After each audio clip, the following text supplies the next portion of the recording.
So আমার ওয়াইফের জন্য দোয়া করবেন, বাচ্চার জন্য দোয়া করবেন। Thank you guys. আসসালামু আলাইকুম। আসসালামু আলাইকুম গাইস, সবাই কেমন আছেন? আজকে আপনাদের জন্য দেশি মুরগির মাংসের একটা রেসিপি নিয়ে আসছি। প্রথমেই আমরা তেল অ্যাড করে নিচ্ছি।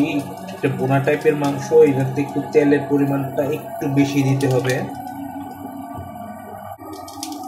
তারপর আমরা পেঁয়াজ অ্যাড করে দিয়েছি।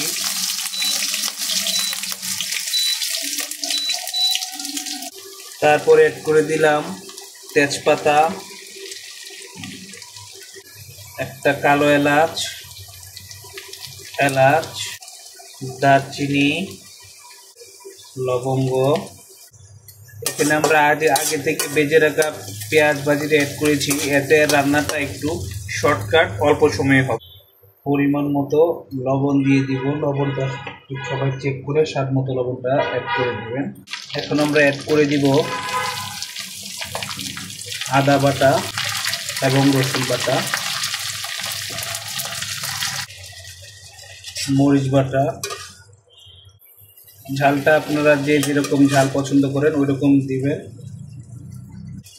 ধনিয়াটা পরিমাণ মতো, হলুদ পরিমাণ মতো, জিরার গুঁড়া পরিমাণ মতো। মশলাটাকে সময় নিয়ে মিডিয়াম আছে কষাইতে হবে।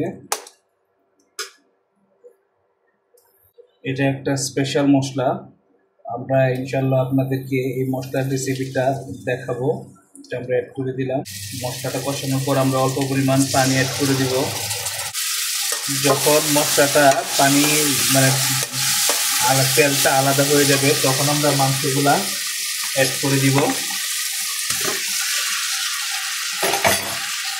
কিছু সময় ঢাকনা দিয়ে মাংসটা কষাইতে হবে। মাংস কষানো হয়ে গেছে, এখন আমরা পানি দিয়ে দিলাম। পানির সাথে আমরা কয়েকটা আস্ত রসুন দিয়ে দিলাম, খেতে অনেক সুস্বাদু হবে। হয়ে গেল আমাদের দেশি মুরগির ঝোল রান্না করা।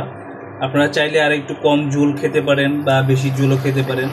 আমি মিডিয়াম ঝোল রেখেছি, আমি একটু মিডিয়াম ঝোল করে খাবো, ওই জন্য চিন্তা করছি। তো থ্যাংক ইউ গাইস, খেতে অনেক সুস্বাদু হয়েছে। আমি অলরেডি টেস্ট করে দেখেছি, আপনারা বাসায় ট্রাই করবেন। আর অনেকদিন পর রান্না করতে আসলাম, কারণ আমার ওয়াইফ, আমার বাচ্চা দুইজনের জ্বর। একজনের 104 ডিগ্রি, একজনের 102 ডিগ্রি। সো আমার ওয়াইফের জন্য দোয়া করবেন, বাচ্চার জন্য দোয়া করবেন। Thank you guys. আসসালামু আলাইকুম।